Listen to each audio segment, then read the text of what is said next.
Egia esan, serigrafia lantzeko liburu asko daude, baina normalean da beste teknika bati jarritzen dioten liburu motak. Eta tal oso txiki eskaintzen zaio serigrafiari, baina kasu honetan nik esango nuke egokia dela teñido y estampación de tejidos, que duelzena, ze oso atal zabala eskaintzen dio, eta gaina erakusten dizu tintak egiten, oihalak bereizten, eta dena argazkiz josia dago, eta oso erabilgarria dela iruditzen zait.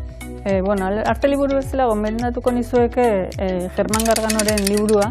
Germán Gargano da pintore argentinarra. 75. urtean hasi zen atxilotu zuten, Argentinako egoera politikoa zela eta 7 urte zegoen kartzelan, eta bertan hasi zen pintura lantzen.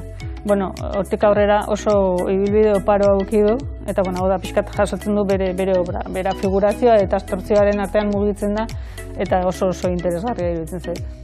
Zaila da, nik normalean novelak, eleberriak oparitu egiten ditut behin irakurri eta gero, eta azkenean geratzen dianak dira arkitektura liburuak, arte liburuak, eta noski aitaren katalogoak. Oraintxe irakurri berria dut Eleanor Oliphant is Completely Fine. Eta liburu hau da, Gail Honeymanek idatzia da, 29 urteko emakume baten historia da, bera Glasgowen bizi da, bakarrik bizi da, oso emakume azkarra da,